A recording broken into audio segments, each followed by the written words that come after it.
Emma Thompson had been working as a nurse at Manchester General Hospital for 8 years. She loved her job more than anything else in the world every morning. She woke up excited to help people feel better and make them smile during their difficult times. But today felt different from all the other days. The morning started like any other Tuesday. Emma arrived at the hospital at 7 in the morning. Wearing her favorite blue scrubs and comfortable white shoes, she always carried a small notebook where she wrote down important things about her patients. Her colleagues knew her as the nurse who never gave up on anyone. No matter how sick or difficult they were, as Emma was checking the schedule for the day, Mrs. Davies, the head nurse, walked toward her with a worried expression on her face. Mrs. Davies had been working at the hospital for 25 years and had seen everything. She was a kind woman with grey hair and gentle eyes, but today she looked troubled. "Emma, we have a serious situation with Mr. William Foster in room 312, Mrs. Davies said quietly, looking round to make sure no one else could hear their conversation. "He has been very difficult with our staff. Several nurses have already refused to care for him anymore." Emma put down her coffee cup and looked at Mrs. Davies with concern. She had heard whispers about a difficult patient, but she did not know the details. Emma always believed that every patient deserved the same level of care and respect, regardless of their behavior or attitude. Mrs. Davies handed Emma a thick medical chart. "Please read this carefully before you decide anything," she said. Emma opened the chart and began reading. William Foster, age 78, suffering from severe dementia. The medical notes were detailed and concerning. They showed that he had been aggressive and hostile toward the nursing staff for the past 2 weeks. Several nurses had written complaints about his behavior. Some wrote that he had made troubling comments that made them feel uncomfortable and upset.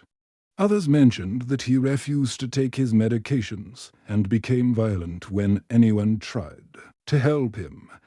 One note from Nurse Johnson said, "Patient became extremely agitated during medication time. He threw his water cup at me and used inappropriate language. I do not feel safe caring for this patient." Another note from Nurse Williams read, "Patient refuses to cooperate with basic care. His behavior is unacceptable and disruptive to other patients. Recommend transfer to another facility." Emma read through all the notes carefully. She could see why the other nurses were frustrated and scared.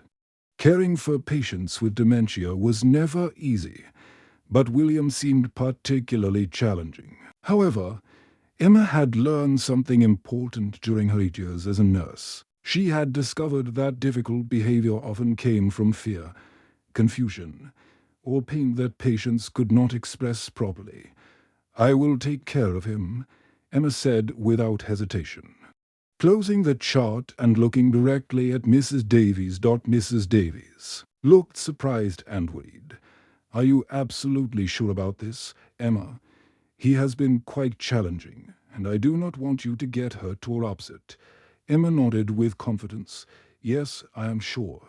Everyone deserves proper care, regardless of how they behave or what they say. Sometimes people act out because they are scared, confused, or in pain.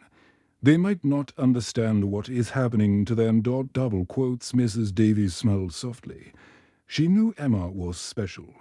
In all her years of nursing, she had never met someone with such a big heart and strong determination to help others. "Thank you, Emma. I know I could count on you. Please be careful and call for help if you need anything at all." As Emma walked down the long hospital corridor toward room 312, her heart felt heavy with both nervousness and determination.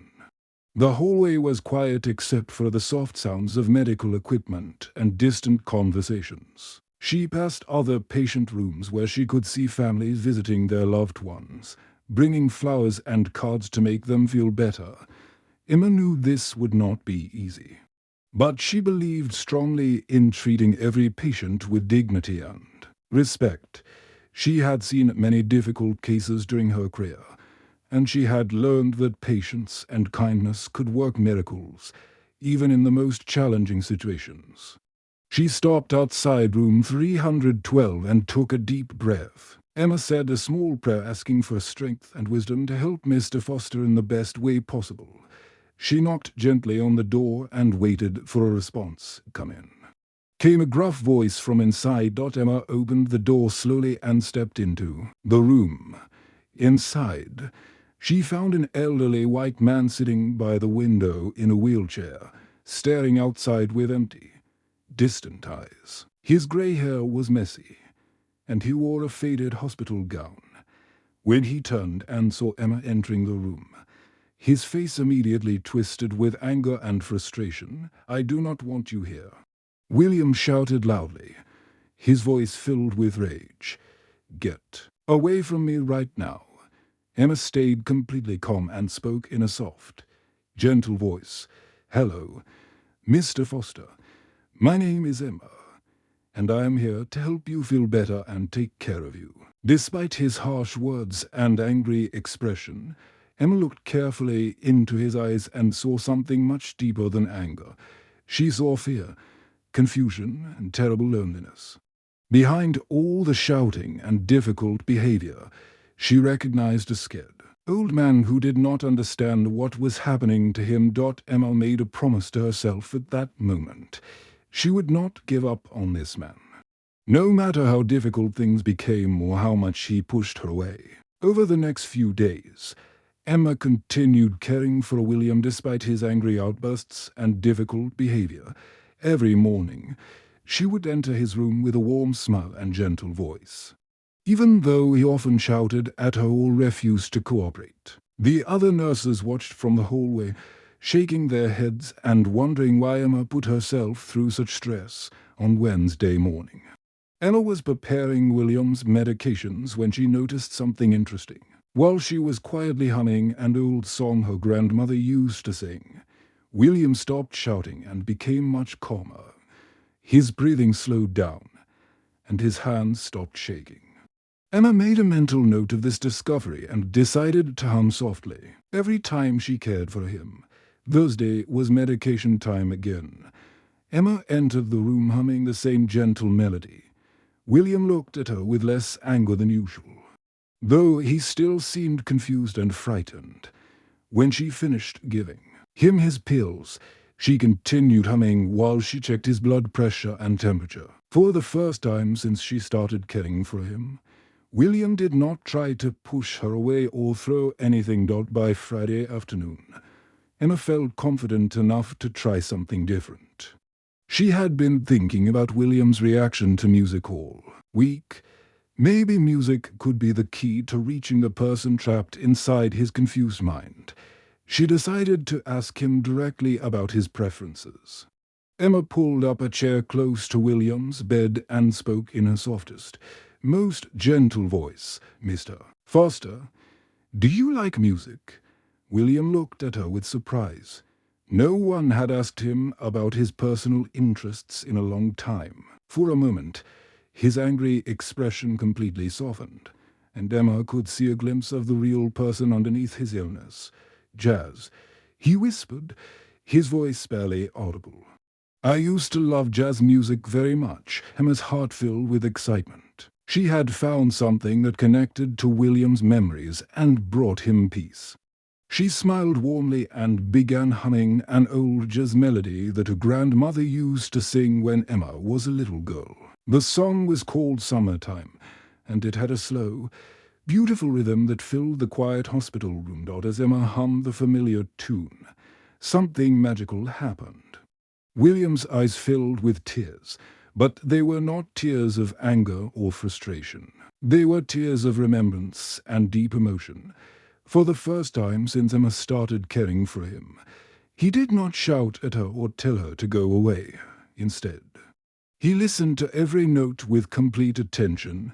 "My mother used to sing that exact song," William said quietly, his voice trembling with emotion. "Back when I was a boy in Birmingham, She would sing it while she cooked dinner or did the washing. It was her favorite song in the whole world.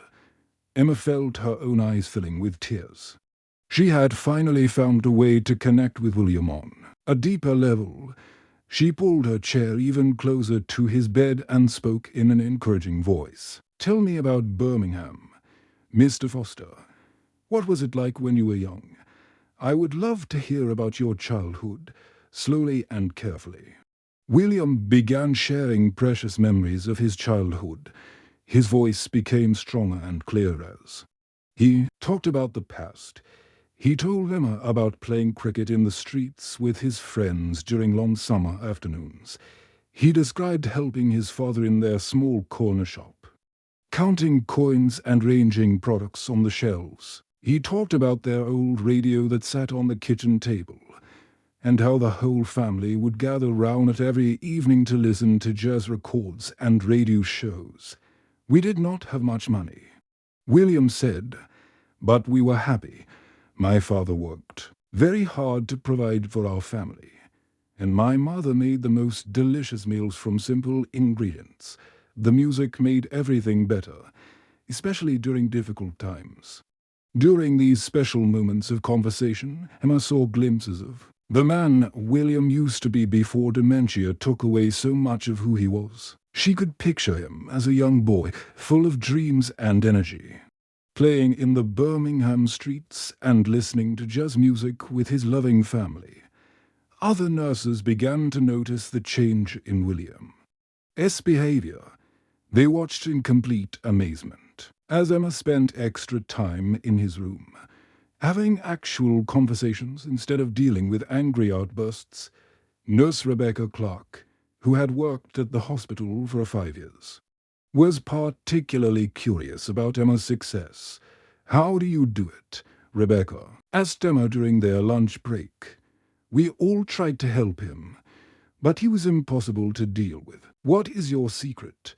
Emma smiled warmly and put down her sandwich. "I do not have any special secret," she explained. "I just remember that underneath the illness, there is still a real person with feelings, memories, and a lifetime of experiences. William needs kindness and understanding, not judgment or impatience. When we treat people with dignity and respect, they often respond in positive ways." Rebecca nodded thoughtfully. "That makes sense, but it must be very difficult to stay patient when someone is shouting at you." "It can be challenging," Emma admitted. "But I try to imagine how scared and confused I would feel if I had dementia. I think about how I would want someone to treat me if I could not remember things or control my emotions properly." Day by day, William's aggressive behavior toward Emma decreased significantly. He began looking forward to her visits and would even smile when she entered his room. Most surprisingly, he started asking for Emma specifically when other nurses tried to help him with basic care. One evening after her shift ended, Emma decided to help organize William's personal belongings that had been sitting in boxes since he arrived at the hospital. His son had dropped off to old suitcases and a small bag, but no one had taken the time to properly arrange his things. Emma believed that having familiar objects round might help William feel more comfortable and less confused. She opened the first suitcase carefully and found old clothes that smelled like mothballs and lavender. There were faded photographs of a young couple standing in front of a small house, probably William and his wife from many years ago. Emma smiled as she looked at the pictures, imagining the happy life they must have shared together. As Emma reached the bottom of the second suitcase, her fingers touched something hard and rectangular wrapped in an old cloth. She unwrapped it carefully and discovered a worn leather journal with a broken clasp. The cover was dark brown and cracked with age, and the pages looked yellow and fragile. Emma hesitated for a moment. She knew this was William's private property, but she also thought that understanding more about his past might help her care for him better. She decided to look through it quickly to see if there was anything that might be useful for his treatment. As Emma opened the journal, Her heart began to race with excitement and curiosity. The pages were filled with yellowed newspaper clippings that had been carefully cut out and pasted. Inside, there were also handwritten letters that appeared to have been written, but never sent, and detailed notes dating back to the early 1960s. The newspaper clippings were all about civil rights events that had happened in Birmingham during that time period. Emma recognized some of the headlines from history books she had read in school. There were articles about peaceful protests, segregation laws, and the struggles that black families faced during those difficult years. But what really caught Emma's attention were the handwritten letters. They were addressed to various black families in Birmingham, with names like the Williams family, the Brown family, and the Davis family. The letters were written in Williams' neat handwriting, and they contained information about medical care, job opportunities, and ways to get help during emergencies. As Emma read more carefully through the pages, she discovered something that made her hands shake with emotion. The journal contained detailed stories about Williams' time working as a young hospital aide during the era of segregation. In his own words, he had documented terrible acts of injustice that he witnessed at the segregated hospital where he worked. But even more surprising were the stories about secret acts of kindness that William had performed without anyone knowing. He had written about smuggling medical supplies to black families who could not afford proper treatment. He described passing along important information about available health care and helping people navigate the unfair and complicated system that existed during those times. One entry in particular made Emma's hands tremble so much that she almost dropped the journal. The date was written at the top, June 15, 1963. Below it, William had written in his careful handwriting, "Today I helped deliver medicine to the Johnson family on Maple Street, T. Their grandmother, Ruby Johnson, needed heart medication very badly, but she could not afford it. The head doctor at our hospital refused to treat her properly because of her race. I could not stand by and watch this kind woman suffer when I had the power to help her. I took the medicine from our hospital supplies and brought it to their home myself late at night. I pray with all my heart that she gets better and lives a long, healthy life." Emma's heart stopped beating for a moment. Ruby Johnson was her grandmother's name. Her grandmother had lived on Maple Street in Birmingham during the 1960s. She had often told Emma stories about that time period and how difficult life had been for black families. Could this possibly be the same person that William was writing about? Emma felt dizzy and had to sit down in the chair beside William's bed. She looked at him sleeping peacefully and wondered if this quiet, confused old man could really be connected to her family's history in such an impossible way. She stayed up all night in the hospital break room, reading through every single page of William's journal. She discovered story after story of his secret efforts to help black families during those terrible and difficult times. He had risked his job, his reputation, and even his safety countless times to do what he believed was morally right.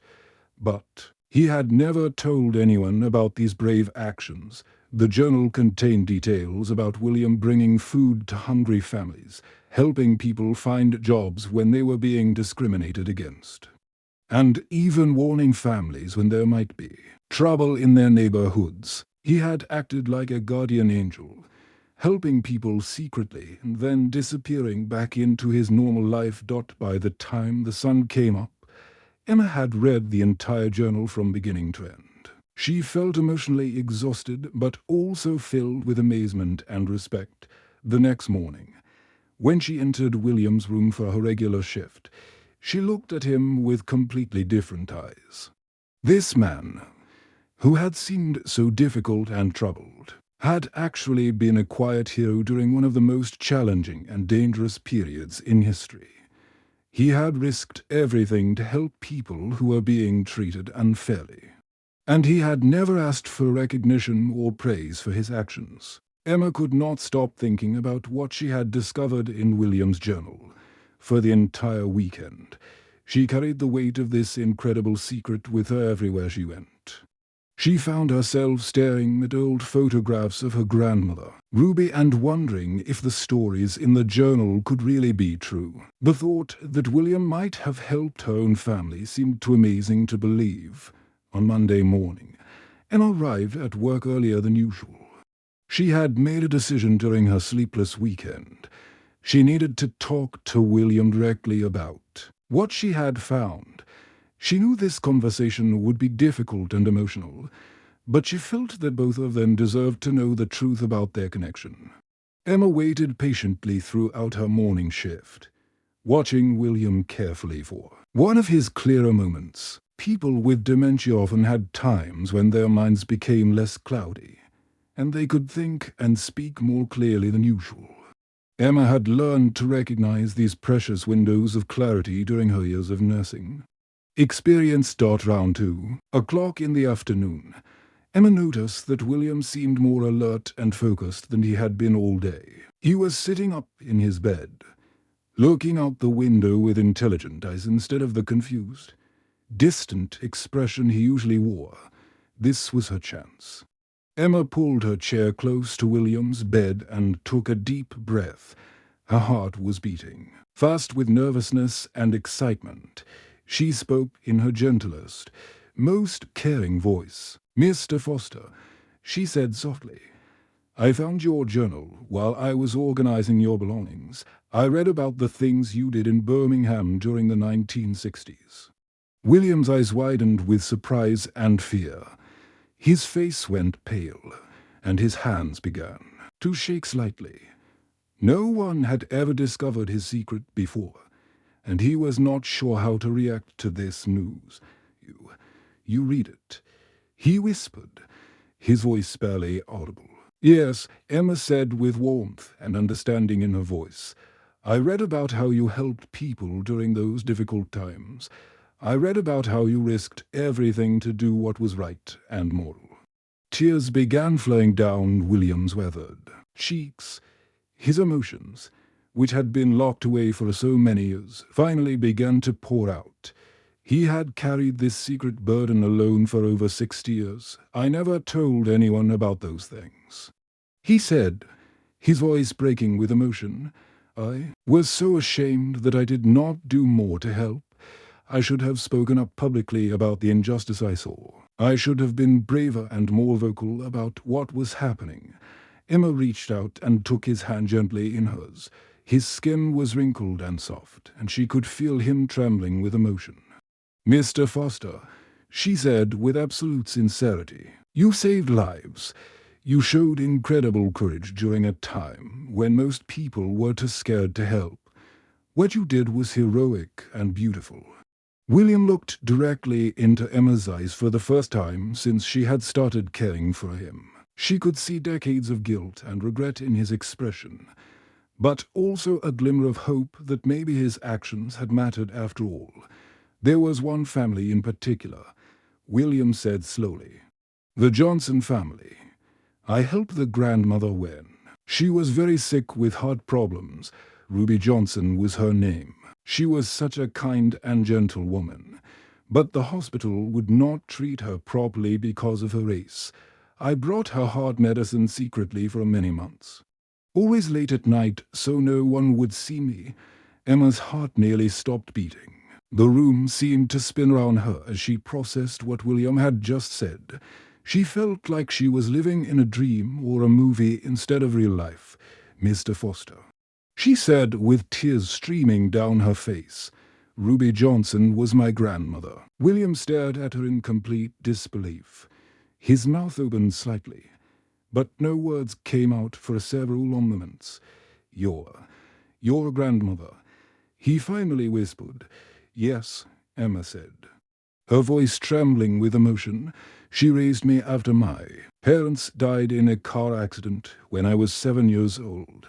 She always told me stories about a mysterious angel who helped her during the hardest time in her life."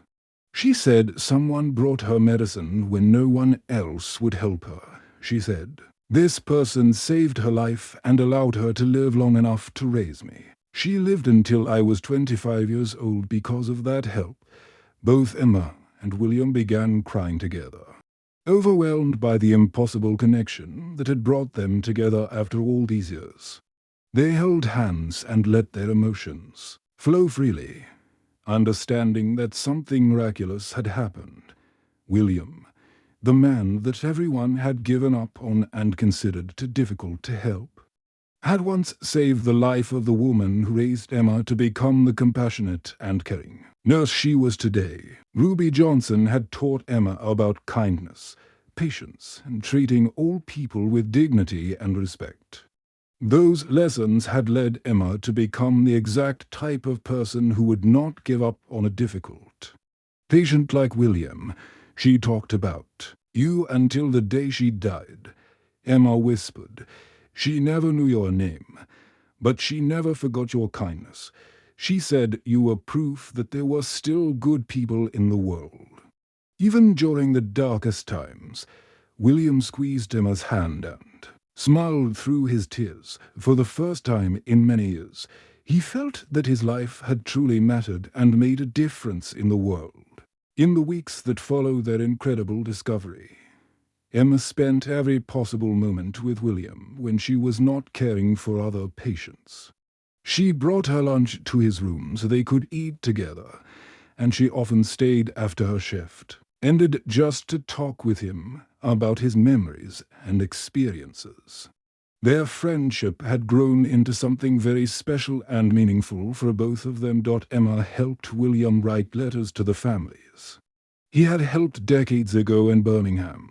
His handwriting was shaky now because of his age and illness, so Emma would sit beside his bed and write the words as he spoke them. Together, they created heartfelt messages that let these families know about the secret acts of kindness William had performed so many years ago. Many of these families had never known who their mysterious helper had been during those difficult times. They had spent decades wondering about the identity of the person who brought them medicine, food, and hope when no one else would help them. Now, finally, they would learn the name of their guardian angel. William's physical health began declining rapidly as autumn approached. The doctors explained to Emma that his dementia was progressing quickly, and his body was becoming weaker each day. However, his spirit seemed much lighter and more peaceful, knowing that his past kindness had finally been recognized and appreciated. Emma made sure that William's final days were filled with all the things that brought him joy and comfort. She played jazz music in his room every day, choosing the same songs that his mother used to sing when he was a young boy in Birmingham. She brought him warm blankets and made sure he always had fresh flowers on his bedside table. Most importantly, she continued having long conversations with him about his life, his memories, and his feelings. During one of their talks, William mentioned that he had a son named Thomas Foster who lived in London. William explained, sadly, that they had not spoken to each other in over 5 years because of arguments and misunderstandings. Thomas thought his father was just a bitter and difficult old man, and William was too proud to reach out and try to fix their broken relationship. Emma knew that William needed to reconnect with his son before it was too late. She asked William for permission to contact Thomas and tell him about his father's condition. William was hesitant at first, but Emma convinced him that Thomas deserved to know the truth about his father's heroic past. Emma found Thomas's phone number and called him in London. When she explained who she was and why she was calling, Thomas was shocked and confused. He had not expected to hear from anyone about his father. Thomas, Emma said gently over the phone, "Your father is very sick, but there are things about him that you need to know. He was a hero during the civil rights era. He secretly helped many families who were being treated unfairly. When Thomas learned about his father's hidden heroic past, he immediately booked a flight and travelled to Manchester the very next day. He arrived at the hospital with tears in his eyes and guilt in his heart. "I never knew," Thomas said to Emma through his tears, "all these years. I thought he was just a bitter old man who had nothing important to say. I had no idea about all the good he had done for other people." Emma helped father and son reconnect during William's final weeks. She arranged for them to have private time together in his room. And she encouraged them to talk about family history and share old memories that had been forgotten over the years. Slowly, Thomas began to understand the man his father truly was beneath the illness and confusion. They looked through old family photographs together and talked about William's childhood, his marriage to Thomas's mother, and the values that had guided his life. Thomas finally realized that his father had always been a good and caring person, even when dementia made him seem difficult and angry. On a peaceful autumn morning in October, William passed away quietly in his sleep. Emma was holding his hand when he took his last breath, and she was there to hear his final words. "Thank you for seeing who I really was," William whispered with his last bit of strength. Emma cried as she said goodbye to the man who had become like a grandfather to her. She felt honored to have been part of his final journey and grateful that she had been able to help him find peace before he died at William's funeral service. Emma was amazed to see dozens of people she had never met before. The church was filled with family members and descendants of the people William had helped during the 1960s. Word had spread throughout Birmingham and beyond about his secret acts of kindness, and they had all come to honor the man who had been their family's guardian angel for so many years. After the funeral, Emma decided to establish the William Foster Memorial Fund to provide health care assistance for families who could not afford proper medical treatment. She wanted to continue his legacy of helping people in need, especially those who faced discrimination or financial hardship. Emma kept William's journal as a precious reminder that healing comes not just from medicine and medical procedures, but from choosing to see the good in every person, no matter how difficult or challenging they might seem on the surface. Years later, when Emma trained new nurses at the hospital, she would always tell them William's story. "Sometimes the most difficult patients are the ones who need our compassion the most," she would say. "You never know what burdens they carry or what kindness they have shown to others throughout their lives. Every person deserves to be treated with dignity and respect, because every person has a story worth hearing and a heart worth understanding." The end.